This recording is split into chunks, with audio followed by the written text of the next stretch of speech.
Hello, pessoal! Estamos aqui novamente, juntos aqui, falando um pouquinho sobre como espantar o medo. Nesse tempo tão difícil, né? O medo sempre foi um grande desafio para a humanidade, mas nesse tempo estamos... Olha aí, meu amigo Léo já está entrando, já vou colocar ele aqui dentro já, porque é pouco tempo, gente, que a gente tem aqui. 1 hora não dá para falar nada. Olha aí, o pessoal vai chegando e a gente não perde nem um minuto. E aí, Ô, meu meu amigo, tudo bem com brother? você? Que bom te ver, rapaz. Poxa, privilégio poder estar junto com você. Estou muito feliz e honrado, viu? Que é isso, a honra é nossa recebê-lo aqui. É sempre uma bênção falar com você, conversar, trocar ideias, ver você. Eu tenho acompanhado vocês aí nas redes sociais, sua esposa, seus filhos, é bênção pura. Já coloquei você logo no início, porque, rapaz, 1 hora não dá para falar nada, então... Vamos lá, e o É pessoal vai verdade. chegando e quem não assistir ao vivo vai assistir depois on demand, vai estar lá, né, na minha linha do tempo aqui no Instagram. Então a gente vai conversando. E aí, Léo, o que você conta de novo pra gente? Como é que estão as coisas por aí? Bom, meu amigo, primeiro nossa, de verdade, eu estou muito feliz porque a gente pode estar junto, mesmo de longe, né? Aham. Você aí na Califórnia, eu era para eu estar em Moçambique, mas eu estou no Brasil por causa do Covid, Uhum. né? Mas eu tô muito feliz porque estamos vivendo um tempo que é novo para todo mundo, né? Sim, aham. Mas eu creio que seja um tempo de muita descoberta, né? Então, assim, está sendo um tempo bem bacana aqui no Brasil. Uhum. Tempo que a gente nunca teve, na verdade, né? É, Depois que nós saímos para o campo. Para a gente também é uma novidade de estar tanto tempo aqui no Brasil, aham. mas vamos seguindo tocando a bola, né? Isso aí. Olha aí, tem o pastor Eber Mesquita, de Salvador, da Igreja Batista Sião, tá com a gente aí. Ab César foi meu aluno aqui, eu conheci criancinha, é um rapaz, está assistindo a gente. Olha, a Alessandra tá dando aquela força, né? A esposa me ouve o dia Ah, a inteiro, esposa não ainda tem quando eu jeito. vou para lá me ouve, uma benção, não é? Isso é amor de verdade.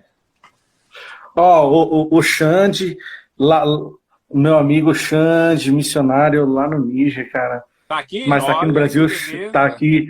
Xande, que bom ter você aqui, meu amigo. Tem gente Eu aí tive do. um contato com ele quando ele veio aqui, nos Estados Unidos. A gente conversou um pouco. Ele ficou hospedado na casa da minha irmã. Você acredita?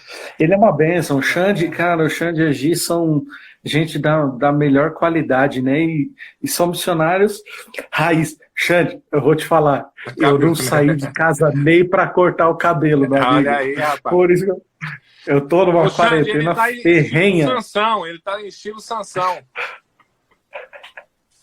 Eu acho que eu falei errado. Meu amigo Heber é da Igreja Batista Sião. Não sei se eu falei errado, mas é Sião, não Monte Sião, Sião, lá em Salvador. Ele é um dos responsáveis, me convidou para fazer uma live e aí eu comecei também a fazer live. É um puxando o outro, né? Um levantando o outro. Pegou gosto? Ah, rapaz, Pegou é bom gosto pela demais, né? coisa? Vamos fazer ao vivo enquanto estamos vivos, né? É isso aí, vamos fazer ao vivo enquanto estivermos vivos. Léo, mas É, Léo, vamos lá, se apresenta para o pessoal aí que não te conhece. Eu começo a conversar com você. A gente já se conhece, a gente já pula tudo, mas eu queria que o pessoal conhecesse um pouco de você, seu envolvimento com missões, sua família. Quem é o Léo? tá. Bom, o Léo é uma pessoa comum, né? Eu sou paulista e nasci aqui em São Paulo, né? Só que muito cedo eu me envolvido com futebol, isso eu vou falar depois. Uhum. Então, assim, minha vida sempre foi daqui para lá. Então, eu morei em um monte de lugar. Morei no Mato Grosso do Sul, morei nos Estados Unidos, e por aí foi indo, né? Até que depois eu concluí a faculdade de Direito, que não tem nada a ver com o que eu faço hoje, Uhum. né? Eu sou esposo da Ruby. Sou pai do Gabriel e da Aimee. O Gabriel tem 3 anos e meio e a Aimee tem 5 anos. A Aimee nasceu na Índia, né? Então, eu sou um treinador profissional de futebol e eu sou um missionário, uma pessoa comum que decidiu viver uma vida extraordinária que fizesse o sacrifício de Jesus valer a pena. Legal, legal. Muito legal mesmo. Você é um cidadão do mundo, né? Já mudou tanto que você, Meu como Deus. diz Charles Chaplin, você é cidadão do mundo. Cidadão do Brasil todo e do mundo. E como É começou verdade. esse... E é interessante, né? Você é advogado, né, por formação, mas é técnico de futebol. Como que aconteceu essa aproximação sua, o envolvimento com o esporte? Na verdade, o caminho foi o contrário, né? Ah, é? Eu tô até, eu começo no esporte, no futebol, Uhum. né? E cara, eu comecei num campinho que tá aqui do lado, Aham. né? Aqui do lado onde eu tô hoje. É. E toda vez que eu passo, eu lembro. E meu pai um dia deu um jogo de camisa para nós e a gente montou um time aqui na região e nós jogávamos aqui nesse campo, que fica dentro do rancho que a gente tem aqui. E dali eu sempre amei o esporte, sempre amei futebol. O meu negócio era ficar com bola. Meus irmãos gostavam de bicho, cavalo, Aham. e o meu negócio era bola. Eu pegava a bola sozinho, ficava batendo no gol, ia lá, buscava. Aí quando estava muito entediado, eu chamava uma prima minha para servir de goleira, e aí, Aí e aí eu começou, comecei. começou tudo na família, né? O pai foi o primeiro Foi, patrocinador, né? Foi patrocinador, foi meu a prima era a goleira. patrocinador, isso. E daí eu aí eu fui para um clube chamado Pequeninos do Jockey, aqui em São Paulo. É um clube que já é, revelou muita gente famosa aí, Zé Roberto, Júlio Batista foi meu contemporâneo no clube, no time que eu jogava lá. E foi ali que eu comecei a experimentar o futebol, né? 95, ano 95 eu já estava na Europa, fiz uma temporada de 3 meses lá com o clube. Aí já rodei a Europa lá, uns quase 20 países nessa época. Aí em 96, Chile, América do Sul, e eu fui evoluindo, aquela coisa de menino, aquele sonho de menino, até me profissionalizar depois de um tempo, e aí rodar o Brasil e alguns lugares aqui no mundo, né? Legal, legal. Mas tem essa parte que você terminou da apresentação, você falou, eu sou um missionário. Então vamos fazer essa conexão entre o futebol e missões. Como que foi essa questão de missões na sua vida? E depois a gente pode falar um pouco de missões transculturais, né? Que você experimentou Sim. missões transculturais. Mas como que foi esse chamado seu para ir para missões? Então, quando eu teve uma época no futebol que eu falei assim, eu não quero mais futebol, para mim não dá mais, eu não quero. Eu tive uma frustração muito grande e aí eu falei, não quero mais saber disso, nunca mais eu quero falar sobre futebol. Uhum.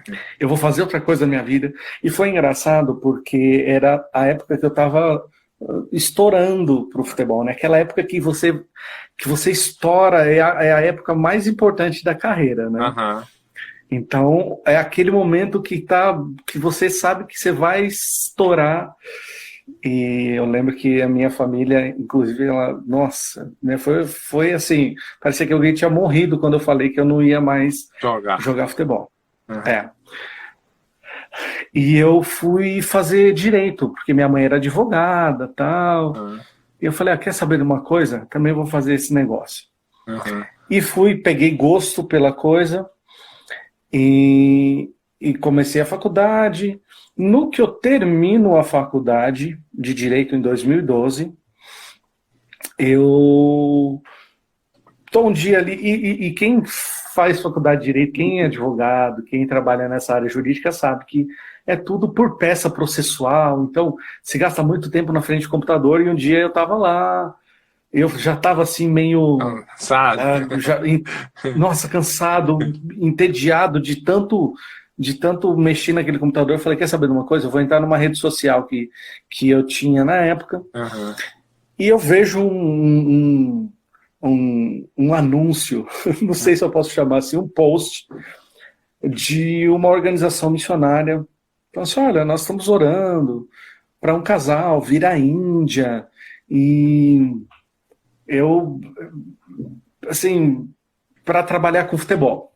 Falei, nossa, que legal isso. Eu acho que eu vou investir recurso nesse lugar, porque a minha vida cristã ela já estava caminhando. Aham. Eu já estava caminhando com a minha vida, com a minha vida com Jesus, Uhum. né? Assim, com a parte ministerial, eu já fazia isso dentro da minha igreja. Sim. E eu falei, quero saber como que eu faço para poder investir recursos nesse trabalho. Aham. E eu procurei o pastor, e aquela foi a isca que Deus tinha para mim levar para o campo missionário. Para resumir, assim, bem curto, depois de 2 meses, depois de um mês, acho, eu já estava me preparando para o campo. Uau. Né? Então aí, só que para quê? Para trabalhar com futebol. Sim. Aham. Aí eu vou estudar e vou fazer as minhas licenças, me preparar para me tornar um treinador profissional de futebol. E é o que eu sou hoje, né? Assim, na verdade, não é algo que não para. Aham. Eu estou sempre em constante formação, né? Porque as licenças que nós utilizamos para poder acessar esses lugares, Uhum.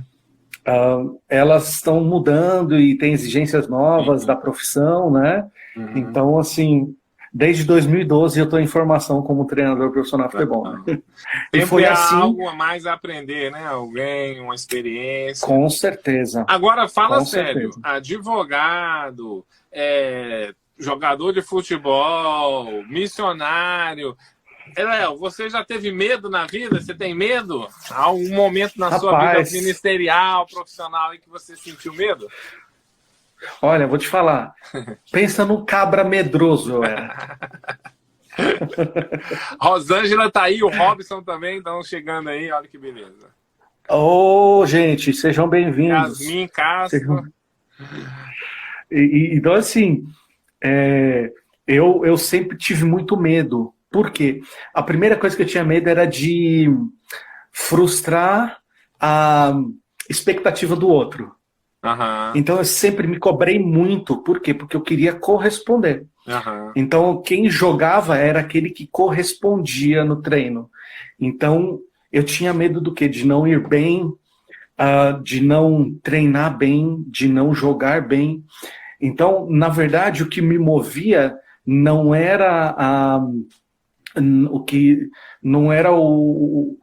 propriamente alcançar algo, mas era de não ser correspondido naquilo que eu estava fazendo.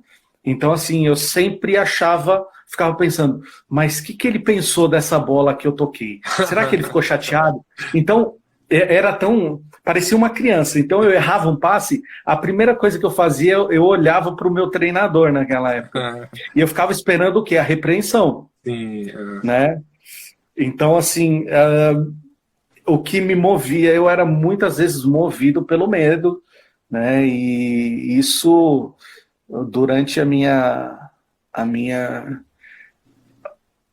juventude, ali, adolescência, jovem, até me tornar um homem, me perseguiu durante um tempo, viu? E como você, assim, porque missões transculturais, né, sair assim do computador, você estava no computador para a Índia em poucos meses, né? Como é que você superou esse medo? Como que você enfrentou esse medo? Gerou medo essa tensão, essa questão de transição, de ir para um outro país? Há alguma coisa que se faz para preparar-se? Olha, na verdade, assim, como eu fui um menino, né, que cresceu muito receoso, movido pelo medo, quando eu me caso, Deus começa a mexer algumas coisas. Né? Então, eu não queria levar isso para o meu casamento, né, de ser alguém que fosse movido pelo medo. E Deus já tinha falado comigo antes de nós irmos para a Índia que Ele ia nos levar para as nações, ia ser muito rápido, para eu não me assustar. Olha só, Deus foi tão bom comigo que ele falou: não se assusta, porque vai ser muito rápido. E isso tem sido uma marca na nossa vida e no nosso ministério. Por quê? Porque eu tenho entendido que hoje, né, a chave muda, né, quando nós tomamos uma decisão. E então, assim, quando nós tomamos uma decisão baseada pelo medo, a única coisa que a gente vai colher é algo que não vem da parte de Deus, né? Nós vamos nos ver em situações que nós vamos ser movidos por esse medo, né? E uma coisa eu sempre aprendi: o medo é o nosso pior conselheiro. É verdade. E é nessa hora que nós somos aconselhados, e se nós tomarmos esse conselho, nós vamos tomar as piores decisões das nossas vidas. E quando nós vamos sair para o campo, porque nós tínhamos que decidir, baseado no que Deus falasse conosco, aquilo que nós iríamos fazer. E assim, quando nós temos clareza de que Deus está falando conosco, não há espaço para o medo. Né? E eu lembro que quando nós vamos sair para a Índia, esse mês que nós estávamos orando por uma resposta, Deus fala com a gente: Roma, eu vou te fazer uma pergunta, meu irmão, você já recebeu um e-mail de Deus? Não, é sério. A pergunta é séria. Não. Pois é. A gente recebeu. Eu já recebi carta, mas o e-mail não. Quando nós estamos saindo orando essa época, um amigo meu, de quando eu morei nos Estados Unidos, amigo assim, eu conheci ele 2, 3 vezes, mas ele tinha meu e-mail. Depois de 8 anos, Deus fala com ele, ele me manda um e-mail e fala: olha, nem sei se você tem acesso a esse e-mail ainda. Olha, mas Deus está falando comigo, e é isso. Olha, não tenha medo. Uau! 6 meses depois, nós estávamos na Índia. Uau! Nunca tínhamos pisado naquela nação. Olha, se você perguntasse para mim assim: Léo, aonde fica a Índia? Eu ia falar: não sei. Eu sei que fica na Ásia. Mas era a única informação que nós tínhamos. E a informação de que os líderes da missão nos passavam. Mas nós tínhamos uma palavra de Deus. E isso nos bastava, porque nós tínhamos certeza que se nós tínhamos uma palavra de Deus, a gente tinha tudo. E não havia lugar para o medo. Uau! E ao chegar, né, essa questão vamos falar um pouquinho dessa questão do transcultural, né? Porque você sai do Brasil, você estava em São Paulo nessa época ou em Curitiba? Eu estava, olha, eu saí de São Paulo, fui morar no Rio de Janeiro e depois fui para Curitiba. Em 2 anos de casado. Você é o brasileiro total, não tem lugar nesse Brasil que ainda não foi, né, pai? Quase isso. Então, mas essa questão, por exemplo, se a gente sai do Brasil e vai para uma outra cultura, né? E a Índia é uma cultura bem diferente. Uma coisa é você viajar para países que estão na América, né? Nas Américas, outra coisa é você ir para outra. Eu, quando visitei o Japão, eu tive um choque cultural, assim, é muito diferente. Por exemplo, eu não vi nenhuma igreja. Aqui a gente vê igreja católica, igreja de todo tipo. No Japão, eu passei 15 dias no Japão e vi uma igreja. E a pessoa ainda falou: essa igreja aqui é só para fazer casamento. E nas igrejas que eu fui, claro, né? Eu fui em algumas igrejas lá, visitei ela específica, mas olhando assim. Então eu tive um choque cultural. E a Índia, como que foi esse momento assim? Brasil chega na Índia, e aí? Olha, e foi muito engraçado, porque eu saio do Brasil, eu vou para os Estados Unidos, passo 15 dias lá, aí, passo 15 dias em Londres, a gente pregando ali, fomos pregar em Londres, e aí nós chegamos na Índia. Então a gente não saiu nem do Brasil. A gente ainda foi para lugares ainda um pouco mais, né? E quando a gente chega, olha, eu vou falar para você, a Índia tem um cheiro característico. Uhum. E que hoje eu sinto falta. E para mim é bom aquele cheiro. Mas o pessoal fala assim, mas fede. A Índia fede, tem um cheiro. E eu falo, nossa, é o cheiro da minha casa. Eu falava para eles. Uhum. E quando eu chego lá, eu falo assim, meu Deus, o que eu tô fazendo aqui? Ruby, o que nós vamos fazer aqui? O trânsito, a gente morava numa cidade a 3 horas do aeroporto. Uau. A gente chegava no aeroporto, ainda tinha que pegar um transporte, uma van, mais 3 horas para dentro. Uhum. E assim, eu quase morri do coração na primeira viagem, porque cortando na contramão, cortando pelo acostamento. Eu falei, vai morrer todo mundo aqui agora. Vai morrer todo mundo. E assim, hoje eu falo muito sobre transculturalidade, sobre essa questão da preparação para o transcultural, mas o que te prepara para o transcultural é o próprio país, é o próprio transcultural, né? Não tem jeito, né? Assim, missionário que vive dentro de base tem que sair para viver o campo. Não tem jeito, você só vai ser experimentado ali, né? E eu lembro que eu chorava, meu amigo, eu chorei 4 meses, de manhã e à noite. Por quê? Por causa do mundo espiritual muito tenso e presente 24 horas naquela nação. Uhum. São 33 milhões de deuses adorados num lugar só. Uau. Né?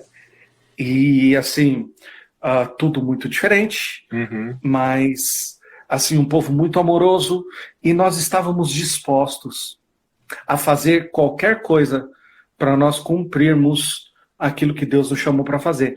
Então nós estávamos abertos, né? Então, assim, a gente costuma dizer que missionário na Índia, 1 ano que ele passa lá é 10 anos em qualquer outro campo. E nós ficamos lá intensivo, 3 né? anos e meio. Intensivo. Não é brincadeira. Não é brincadeira.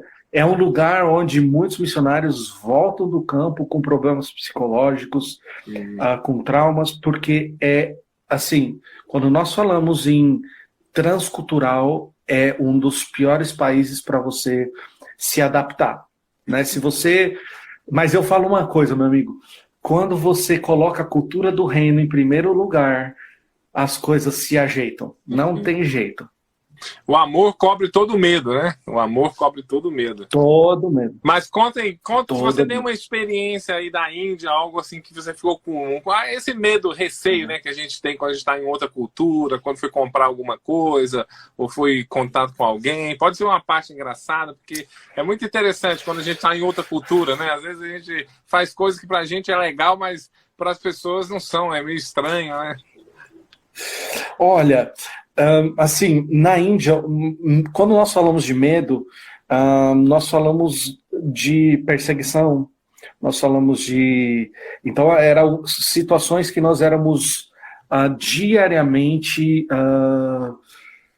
confrontados com isso. Por quê?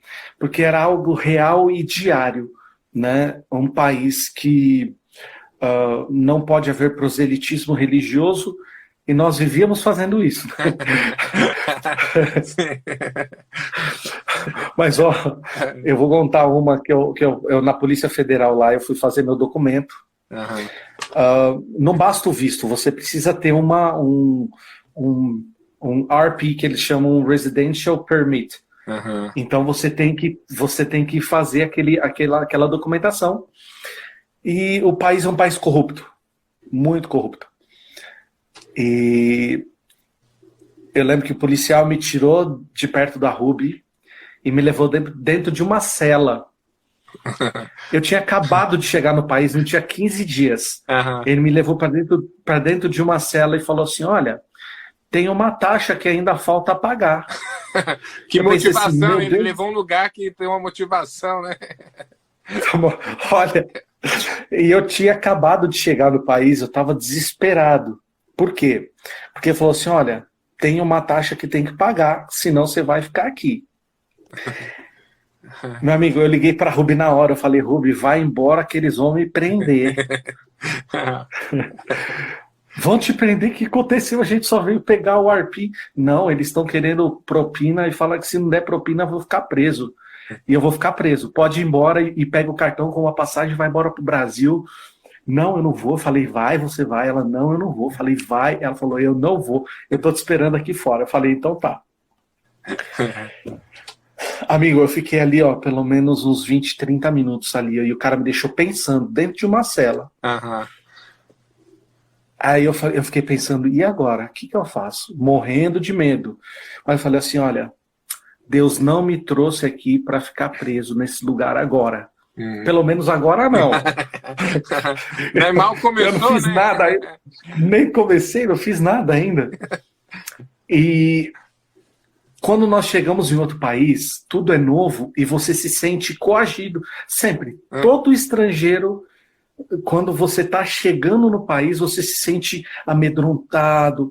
Por quê? Porque você não conhece da lei, você não conhece a cultura, você não conhece a língua, você é taxado como um foreigner, alguém que está andando, você é um dólar ambulante, eles acham que você é um dólar ambulante, que você tem dinheiro e ele vai te extorquir. Mas olha, resistir àquilo foi tão bom porque eu fiquei especialista em documentação na Índia. Tá vendo? Uma aprovação gera conhecimento. Sim, né? Sim. E todo mundo que chegava, quem fazia os processos era eu. Mas eu já não tinha medo, porque aí eu já sabia como fazer e eu sabia que aquilo não era correto. Então eu não deixava eles me amedrontar mais, né? Uau! Mas olha, eu passei bons apuros aquele dia, viu? Interessante. Eu tenho uma experiência, uma imigração, porque quando nós fomos a primeira vez para o Brasil, daqui dos Estados Unidos para o Brasil, nós fomos com uma permissão de viagem, né? O nosso visto estava em processo, uma permissão de viagem. E o advogado falou, olha, quando vocês chegarem, vocês vão ter que ir na salinha que eles chamam, né? Para eles carimbarem essa entrada, porque é normal, você tem que ir lá, não é? Aí a gente já veio esperando isso quando tá voltando, mas mesmo assim a gente tava tenso, né? Imigração sempre gera uma tensão, né? Que vai parece que você tá sempre fazendo uma coisa errada, né? Parece que você fica avaliando sua vida, parece que eu tô na fila do julgamento, senhor. Aí a gente foi pra salinha e sentamos lá, e eu e a Alessandra conversando, tentando manter a calma. Não, é normal, eles só vão perguntar alguma coisa, um carimbar e tudo. Aí veio um cara da empresa, só que a gente não sabia que era da empresa de aviação, e ele veio e falou com a gente, e ele falou em espanhol, tem algo para reclamar? Eu bati na Alessandra e falei, Alessandra, não reclama nada aqui. Não reclama, aqui não é lugar pra gente reclamar. Tudo bueno, muito bueno, viagem foi muito bem. Não, você tem algo para reclamar? Não. Aí ele falou, você tem maletas? Reclamar, porque ele era da para recorrer à maleta, né? Como a gente estava parado ali, as nossas malas iam ficar circulando. Então ele era da empresa, ele veio falar assim, ó, eu vou pegar as malas para você e vou cuidar das malas enquanto se resolve aí, cara. Cara, mas foi muito engraçado. Depois a gente foi assim, relaxou também, né? Que eu falei, não reclama. Não, sim. Na imigração a gente não reclama. E a experiência foi super rápida. A menina pegou o papel, carimbou e vai embora. Então, mas essa questão, quando você falou de imigração, realmente é um lugar que gera medo, tenso. Né? Gera medo. Eu lembro que agora, indo para a África a primeira vez, 2017. Bom, para a Índia eu já estava, né? A Índia eu sabia tudo, não tinha problema, já estava aculturado, falava a língua, estava lindo. Mas aí nós fomos para a África. E fui eu, o presidente da organização, e a nossa secretária. Fomos em 3 pessoas. A primeira vez para a África em 2017. E o nosso voo descia em Joanesburgo, a gente fazia a conexão e ia para Pema. O avião pousou. E você sabe, né? Assim, a gente fica sempre... a gente fica naquele êxtase, naquela alegria, na expectativa de querer chegar. Nós chegamos, Levantamos, o avião, mania de passageiro de avião, né? O avião nem parou, já estava todo mundo pegando as maletas, Essa né? galera. Reclamando. Aí, olha só, vem um comunicado do pessoal ali do crew de bordo, e ele falou o seguinte: todo mundo sentado. Sentou todo mundo, aí falou, porque a polícia vai entrar no avião. Uh, Meu amigo, olha, eu fiquei pensando assim, será que eu dormi e alguém colocou alguma coisa na minha mala? Nessa hora, você pensa, a imaginação, né? não, imaginação, porque é o seguinte, eu sentei, né, numa cadeira da fila do meio e tinha 3 cadeiras vagas e uma outra pessoa na outra cadeira. Então eu deixei minha mochila do lado aqui. Uhum. Aí ele falou, ó, e eu lembro que ele anunciou e falou assim, ó, as pessoas das poltronas que eu falasse coloquem de pé. Aí foi vindo, levantou uns 20. O 21, quem que era? O rapaz que estava do meu lado. Aí eu falei, pronto. Agora. Agora deu. Entrou a polícia, saiu pegando esses caras, foram, mas assim, buscaram dentro do avião o pessoal que estava traficando droga. Uau! Meu amigo, aí colocaram todo mundo numa linha, assim, ó, fora do avião, naqueles corredores, né? E as mochilas de frente. Eu falei, pronto, agora. O cara tava sentado do meu lado. Então, assim, a gente, às vezes, nós somos tomados pelo medo, né? E isso são situações engraçadas, mas esse mesmo medo que nos faz ficar pensando, meu Deus, e agora? Ele nos prende na nossa vida espiritual e durante toda a nossa caminhada com Jesus. Sim, com certeza. Existe esse medo que pode ser transformado numa energia, né, de reação, esse instinto, né, que é você se preparou para enfrentar a situação ou para fugir da situação, mas existe esse medo que nos domina. Ele se torna o mestre. É verdade. Ele se torna o nosso conselheiro. Isso. O medo é legal para dar aviso, como se fosse assim, olha, a gasolina está acabando, aquele lugar é alto, é bom aviso, mas conselho, como você falou, essa frase, ele não é um bom conselheiro, porque ele vai começar nos destruindo. Ele vai dizer, você não é nada, você vai ser preso, você não pode reclamar, entendeu? O bicho é maior do que você, o desafio é maior, você não é competente. Então, esse tipo de... Agora, tem essa área do medo que eles dão alertas pra gente, né? Olha, seja prudente, arrume os documentos, se prepare, estude a língua, essas coisas que são interessantes. Mas vamos continuar aí, Léo. Tá muito bom esse papo com a gente, esse papo contigo. Eu queria saber, por exemplo, eu tenho falado aqui sobre que há momentos na vida da gente que a gente precisa de apoio de outras pessoas para superar o medo, porque esse medo se tornou uma fobia, você já não consegue mais enfrentá-lo sozinho. Então você precisa de alguém.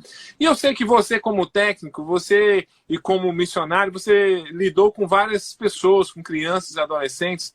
De repente você lembra de uma história onde você foi essa pessoa de apoio para ajudar alguém a superar o medo, né? Caminhar com essa pessoa, ou às vezes na sua influência, uma palavra.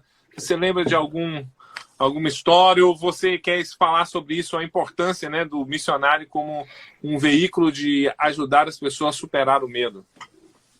Eu vou voltar um pouco, e aí eu discorro aí. Você me lembra, tá? Eu quero só voltar, porque quando você fala de um medo que nos dá sinais, eu costumo chamar isso de temor, né? Okay. Porque quando nós somos movidos pelo medo, né? O medo, para mim, ela é uma prisão. E eu lembro de uma passagem quando Jesus está andando sobre as águas e os discípulos que conviviam com Jesus todo dia não reconhecem eles, e o que eles fazem? Eles temem, eles se assustam e falam, tá lá um fantasma. O medo nos prende num lugar dentro de um barco, cara. Né? Então, assim, durante a minha caminhada, eu sempre fui de lugares de segurança. Por quê? porque eu tinha o controle das coisas, né? Então, quando nós somos dominados pelo medo, nós controlamos, né? Se você perceber, eu tenho um tipo de personalidade que eu gosto das mesmas coisas. Então, você fala assim, Léo, vamos comer um hambúrguer? Eu vou falar assim, o meu é um cheeseburger só. Pão, carne e queijo. Mais nada.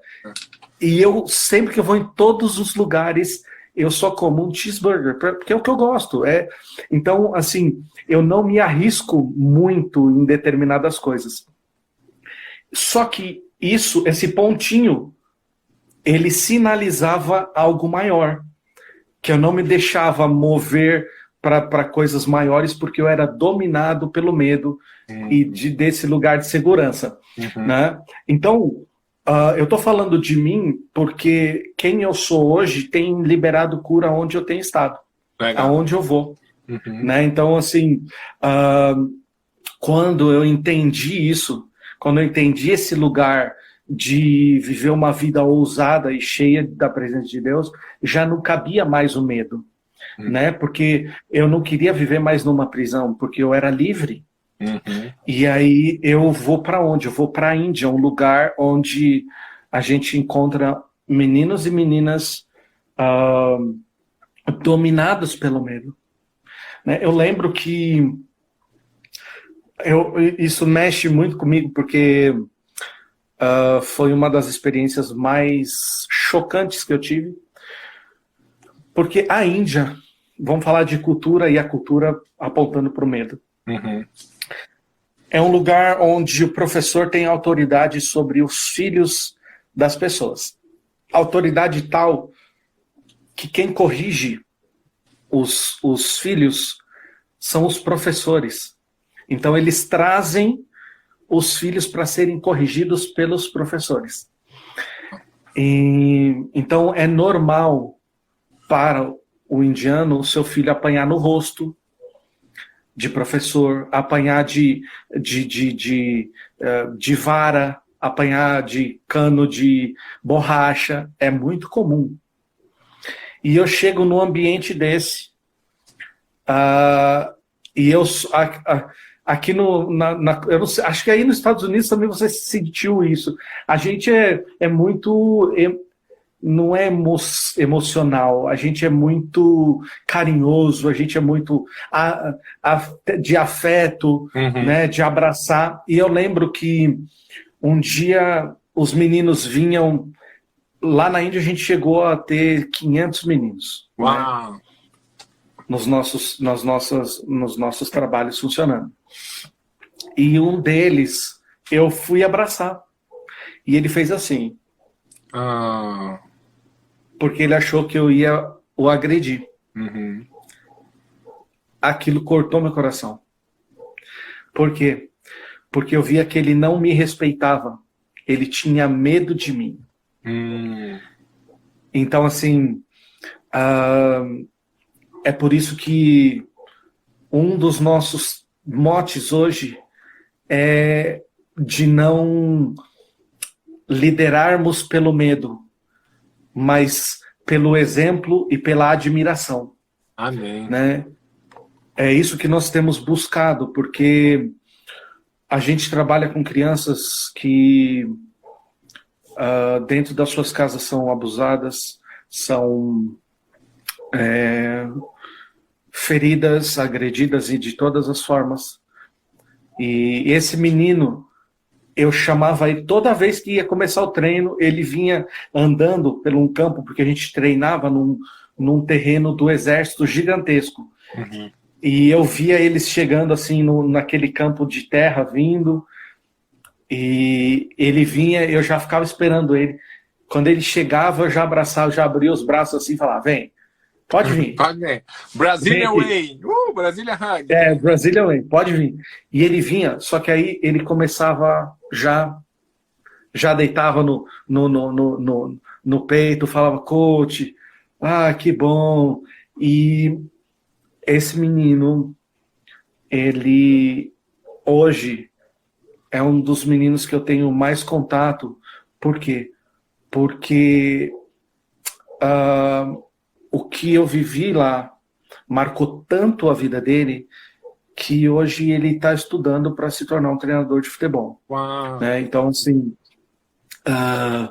é um menino que ama Jesus, mas que os meus exemplos para ele marcaram a vida dele de tal forma que hoje ele vive uma vida que ele não é movido pelo medo, mas ele foi movido por um exemplo de que nós não estávamos lá para feri-los, mas para amá-los. Uau. Isso é só um dos casos. Espetacular, meu Deus. Lindo, lindo, lindo. Você falou de burger, né? Você é profeta mesmo. Quando você falou de burger, Roder Burgers entrou aqui. Né? Ou também tem o pastor Cláudio. Eu falei com o pastor Cláudio essa semana sobre missões urbanas e ele falou algo similar. Trabalha com meninos de comunidade, que na comunidade as crianças respeitam os pais, respeitam os traficantes por causa do medo. E quando vão pro projeto dele, ele tem um parque de skate, cara. Ele tá montando um parque de skate, surfista. Nossa, sensacional. E ele fala que justamente isso, mudar a visão e trabalhar com essas crianças a partir do amor. É sensacional, né? Missões urbanas e missões transculturais têm algo em comum. O amor de Deus sobre as pessoas. É verdade. Legal, mas que legal, hein? Que experiência aí, ó. Pastor Cláudio, tamo junto, pastor. Tamo junto, pastor. Que experiência extraordinária você cobrir o medo com amor, né?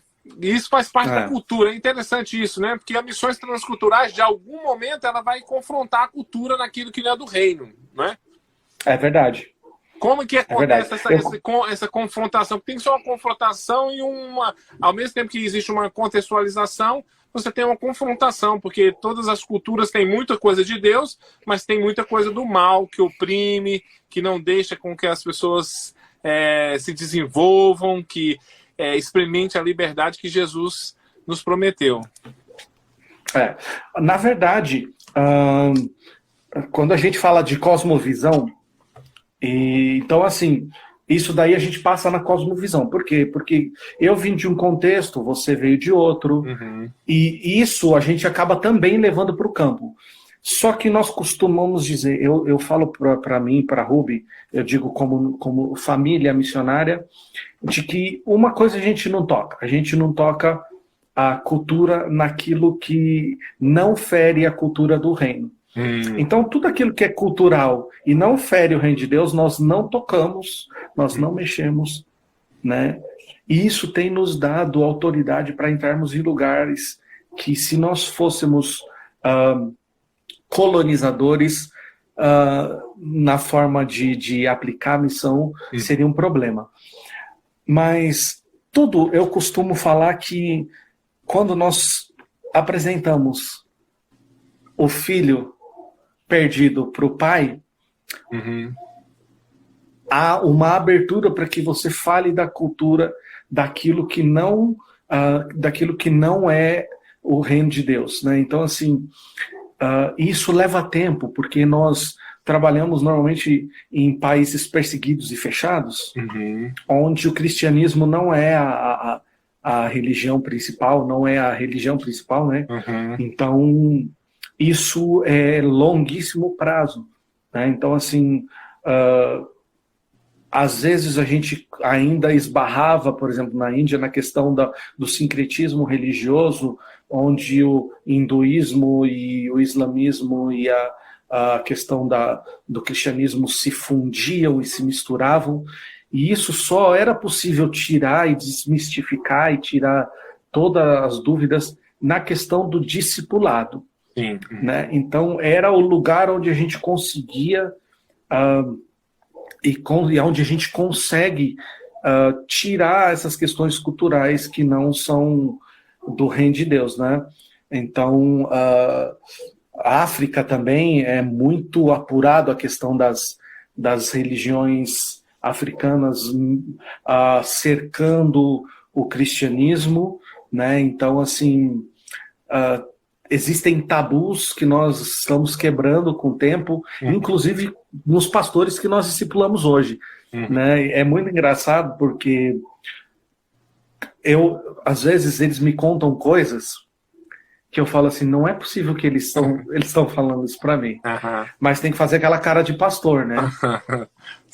Sim, né? Como fosse normal, Mas né? a coisa mais normal do mundo. E então, assim, mas nesse relacionamento, eu falo que tudo vai acontecer na questão do relacionamento. Missionário que não se relaciona com o povo não vai conseguir fazer aquilo que Deus chamou para fazer, principalmente nessa questão cultural, de tirar questões culturais que acabam respingando na cultura do reino de Deus, né? É interessante isso, porque nós também, né? Nós também temos coisas na nossa cultura que precisam ser trabalhadas. Então, ao mesmo tempo que a gente ajuda os outros, a gente tem que ir se percebendo também. Deus trabalhando. Não existe uma cultura superior à outra. Mas existe uma cultura que talvez tenha mais influência do cristianismo. Mas mesmo assim, nós temos muita coisa.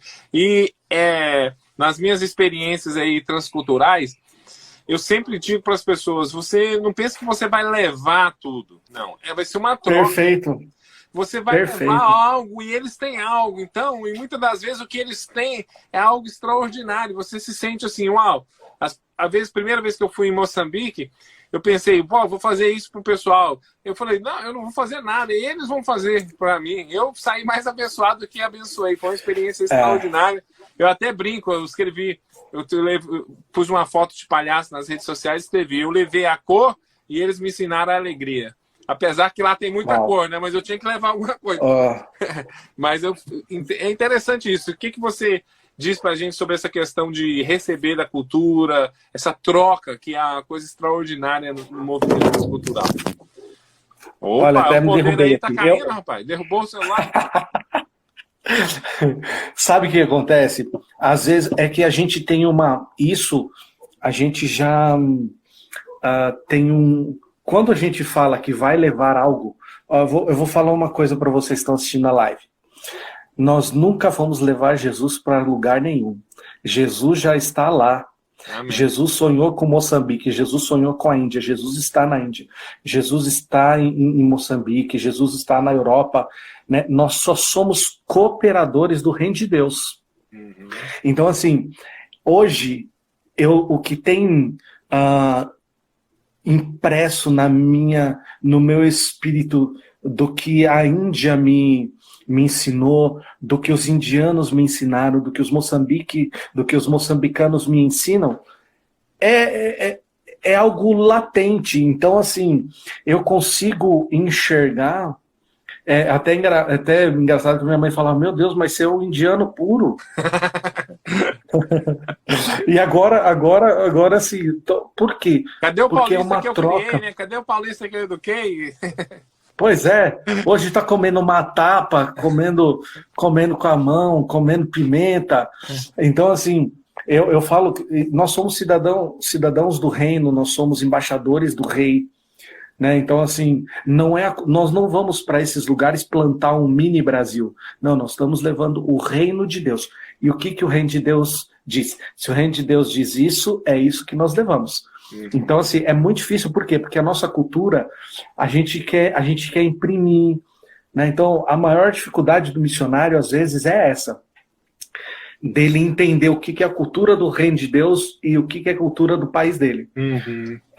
Eu lembro que uma das coisas, olha, mais difíceis para mim era ter que andar 24 horas quase de calça na Índia. Por quê? Porque culturalmente um homem respeitável, ele não sai de bermuda na rua, ele não expõe a sua perna na rua. Um cara que, assim, pro indiano respeitado, ele não vai de bermuda na rua. Então, se o indiano respeitado não vai, eu também não vou. Uhum. Aí eu tinha que sair para comprar um pão. Tinha que botar calça. Calça jeans ou calça de sarja, sapato e camisa. Mas tava um calor de 50 graus quase. Mas eu sabia medir também, porque eu tinha que dar treino.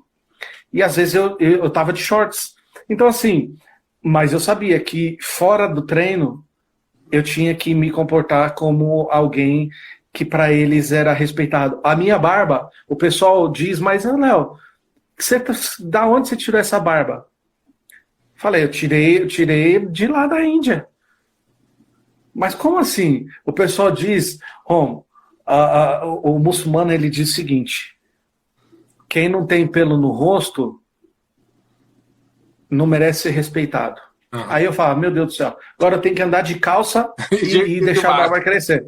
Uhum. Que mais? Daqui a pouco esses caras vão falar que eu vou ter que pintar de laranja, né? Porque o hindu pintava as barbas de laranja, no cabelo. Aí eu falei, aí já é demais. Legal esses ajustes, mas ficou, sim, ficou a barba, tanto que hoje se você fala para mim assim, Léo, você vai tirar, eu não vou, tem que me respeitar, não né? Vou, respeita meu bigode. É legal. Nós temos mais 10 minutos, eu queria que a gente fizesse uma transição aí agora para o momento que vocês estão vivendo e vão viver no futuro em Moçambique. Todos nós sabemos, quem já experimentou o esporte, sabe que o esporte é um mecanismo muito importante, assim como a arte, a música, no sentido de trabalhar a autoestima, trabalhar o trabalho em equipe, de trabalhar a disciplina. Sim. E o esporte em si faz tudo isso. E ele, com princípios do reino de Deus, com a mensagem do Evangelho, ele tem um poder tremendo de ajudar uma geração inteira para superar os seus próprios medos e para se tornarem cidadãos que vão fazer uma grande diferença na sociedade. Necessariamente não precisam se tornarem profissionais do futebol. Eu espero que tenham muitos e muitos profissionais, mas que eles, essa interação... Queria que você falasse sobre esse projeto agora que vocês estão envolvidos em Moçambique, como que faz para se envolver com esse projeto, apoiar vocês. Então, falando da Índia, entrou aqui um dos meus meninos aqui de lá da Índia. Nossa, é um menino muito de Deus aqui. Suresh, I love you. E, welcome, Suresh. Yeah. E o que acontece? Hoje nós trabalhamos com esporte e educação em Moçambique. E, cara, falar sobre medo, para mim, é algo que é muito bom. Eu gosto, porque nós temos sido desafiados todos os dias nisso. Por quê? Porque nós vivemos em campos hostis, nós não vivemos em campos que nos dizem sejam bem-vindos. Uhum. Inclusive hoje, Romo, em Moçambique, nós estamos enfrentando ataques terroristas por parte do Estado Islâmico. Então, quem conhece sabe o que é isso. E eles estão no nosso estado já. O ano passado, eu não posso dar muitos detalhes aqui, mas nós sofremos algumas ameaças, algumas ameaças, retaliações, mas nós continuamos. Por quê? Porque nós cremos naquele que nos chamou. Amém. Então, assim, nós não somos movidos pelo medo e temos ensinado os nossos meninos a não se moverem pelo medo, mas se moverem por aquilo que elas ouvem de Deus a seu respeito, né? Então, o futebol tem sido uma arma muito poderosa para nós ensinarmos esses meninos que eles podem e são capazes. Né? O meu sonho, meu amigo, é de que esses meninos vivam pelo menos aquilo que eu vivi em relação ao futebol. Assim, de viver experiências, não que eles se tornem profissionais, mas que eles, através do esporte, possam ser trazidos para um lugar onde eles falam assim, uau, ninguém acreditava em mim, mas hoje eu sei que eu posso acreditar em mim e eu tenho ali o coach Léo que ele acredita em mim. Cara, tem sido tão incrível porque a gente... Bom, baixa autoestima em Moçambique é mato, né? Porque é uma geração de meninos e meninas que nasceram num ambiente que eles não fazem ideia do que é o mundo, né? Eles só têm uma esperança de que eles nascem e um dia eles vão morrer. Só isso. No meio, eles estão perdidos. Então, assim, eu vivo a melhor vida que eu podia viver, que é trazer e levar a esperança para esses meninos e dizer para eles, olha, não tenham medo, porque eu estou aqui junto com vocês e nós vamos atravessar esse lugar e vocês vão viver coisas incríveis. Né? Então, assim, esse é o nosso trabalho. Hoje nós temos cerca de 350 meninos e meninas em Moçambique. Eu queria estar lá, já era por estar lá em Moçambique, só que por causa dos nossos voos, que não puderam, né, nós não pudemos ir para lá. Agora estamos esperando essa questão do Covid, né, mas a questão do discipulado pastoral, da alimentação desses meninos, né, que nós alimentamos todos eles, desses meninos, só para você ter uma ideia, eles comiam um biscoito de barro, meu amigo. Vocês dão, né? Além do treinamento, vocês dão comida todos os dias? Sim. Legal. E como que a gente faz para a gente se envolver com esse projeto? Como as pessoas que vão assistir esse vídeo, estão assistindo, como elas podem se envolver? Olha só, eu posso deixar nos comentários o meu contato do PayPal, para quem está na América ou no mundo, ou também no Brasil, se quiser pagar por PayPal, né? E quiser fazer uma transação por PayPal. E se você também quiser fazer uma oferta, eu posso deixar minha conta bancária nos Pergunte Inbox, né? Porque isso vai nos abençoar muito e vai abençoar uma geração em Moçambique, né? Então, assim, eu peço que me procurem em inbox, porque aí eu posso passar todas as informações. Isso. Então, olha aí, galera. Sigam o Léo e entre em contato com ele, porque aqui foi 1 hora, não dá pra gente falar nada. E olha que ele tem experiência na Índia, agora em Moçambique, 2 países diferentes, fora o Brasil, que ele tá pregando pelo Brasil todo, né? Diga. A gente passou uma situação agora em Moçambique, onde nós passamos por 2 ciclones que devastaram o país, e um deles passou na nossa cidade enquanto nós estávamos lá. Então, assim, quer falar sobre medo? A gente vai conversar. A gente tem que fazer uma longa-metragem, não? 1 hora, 1 hora. Isso. Olha, gente, normalmente a gente tem aquelas 3 bases das missões, né? Ir, contribuir e orar. Eu acredito que todos nós somos chamados pelos 3. Todos nós somos chamados para orar, nós somos chamados para contribuir, nós somos chamados para ir. Às vezes nós temos uma ênfase. Talvez você tenha uma ênfase. Às vezes a ênfase da sua vida é ir. Aí você vai deixar tudo e você vai. Às vezes a ênfase da sua vida vai ser orar. Você é uma pessoa de dedicação, vai orar. Às vezes a ênfase da sua vida é contribuir. Você é aquela pessoa que Deus tem tocado no seu coração para sustentar. Mas todos nós somos chamados agora para orar pelo Léo, pelos missionários. Nós somos chamados para ir aonde a gente está, às vezes ir no vizinho. Ou às vezes fazer um projeto lá em Moçambique, né, Léo? Ir, levar uma equipe para ajudar, levar equipamento de esporte, levar bola, levar...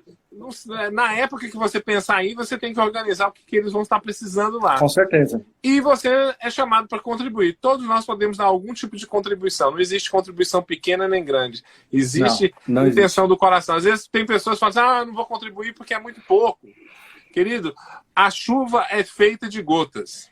Se uma gota na chuva falasse eu não vou cair, não tinha chuva. Então, nós precisamos chover na vida do Léo, da sua família, dos missionários. Léo, olha, cara, sensacional estar contigo aqui. Muito, muito obrigado. A gente obrigado, meu amigo. Continuar conversando. Nosso coração está com vocês. Deus abençoe. Tá joia, meu brother? Obrigado, meu amigo. Eu amo vocês. Estou te esperando em Moçambique. E, precisamos fazer a parte 2. Sim, vamos fazer sim. Vamos fazer, com certeza. Isso aí dá 2, 3. O medo parte 2. Isso aí. Vencendo o medo parte 2. Parte 2. Deus abençoe, galera. Muito obrigado. Deus abençoe. Pela audiência. Pessoal que obrigado, viu, gente? Valeu, foi bom demais. Tô com medo até que desligar aqui agora. Fiquei com medo. Medo da despedida. Eu tô morrendo de saudade de vocês. Valeu, meu brother. Um grande abraço. Deus abençoe, hein? Tchau, gente. Tchau, gente. Um abraço. Tchau.